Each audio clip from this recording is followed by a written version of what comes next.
வணக்கம் ஆனந்தி. காவிரியின் நீர்பிடிப்பு பகுதிகளில் பெய்து வரும் கனமழை காரணமாகவும் கர்நாடக அணைகளில் உபரி நீர் வரத்து அதிகரித்துள்ளதால் காவிரியில் வெள்ளப்பெருக்கு ஏற்பட்டுள்ளது. இதனால் மேட்டூர் அணைக்கான நீர்வரத்து படிப்படியாக அதிகரித்து கடந்த 20ஆம் தேதி முதல் மேட்டூர் அணைக்கான நீர்வரத்து படிப்படியாக அதிகரித்துள்ளது. நேற்று காலை 35,000 கனஅடியாக தண்ணீர் திறக்கப்பட்டது. அதனைத் தொடர்ந்து மாலை 45,000 கனஅடியாக வெளியேற்றப்பட்டது. மேலும் நீர்வரத்து அதிகரித்துள்ளதால் தற்பொழுது அணையிலிருந்து வினாடிக்கு 55,000 கனஅடி தண்ணீர் வெளியேற்றப்பட்டு வருகிறது. இதனால் காவிரி கரையோர மாவட்டங்களுக்கு 5ஆம் கட்ட வெள்ள அபாய எச்சரிக்கை விடுக்கப்பட்டுள்ளது. சேலம், ஈரோடு, நாமக்கல், கரூர், அரியலூர், திருச்சி, தஞ்சாவூர், மயிலாடுதுறை, நாகப்பட்டினம் மற்றும் கடலூர் உள்ளிட்ட மாவட்டங்களுக்கு வெள்ள அபாய எச்சரிக்கை விடுக்கப்பட்டுள்ளது. மேலும் தண்ணீர் திறப்பு அதிகரிக்க வாய்ப்புள்ளதால் காவிரி கரையோரம் வசிக்கும் மக்கள் பாதுகாப்பான இடங்களுக்கு செல்லுமாறும் உயிர் மற்றும் உடைமைகளின் பாதுகாப்பாக நடவடிக்கை மேற்கொள்ளுமாறு மாவட்ட ஆட்சியர்களுக்கு அறிவுறுத்தப்பட்டுள்ளது.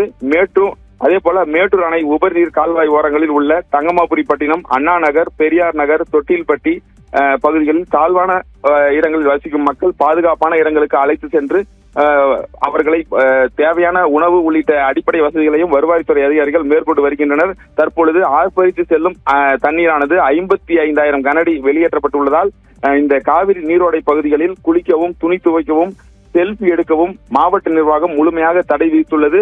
மேலும் இந்த தண்ணீர் வெளியேற்றமானது 60,000 கனஅடியை கடந்தும் வெளியேற்றப்பட உள்ளதால் இந்த காவிரி கரையை சுற்றியுள்ள 4 பகுதிகளிலும் நீர்வளத்துறை அதிகாரிகள் தொடர்ந்து கண்காணிப்பில் ஈடுபட்டு வருகின்றனர். தொடர்ந்து இந்த தண்ணீர் வெளியேற்றம் மேலும் அதிகரிக்கக்கூடும் என நீர்வளத்துறை அதிகாரிகள் தெரிவித்துள்ளனர். ஆனந்தி, தகவல்களுக்கு நன்றி ஆனந்த். மேட்டூர் அணைக்கு நீர்வரத்து அதிகரித்து உள்ளதால் மேட்டூர் அணையிலிருந்து திறந்துவிடப்படும் உபரி நீரின் அளவும் அதிகரித்து உள்ளதை அண்மை செய்தியாக பார்த்தோம்.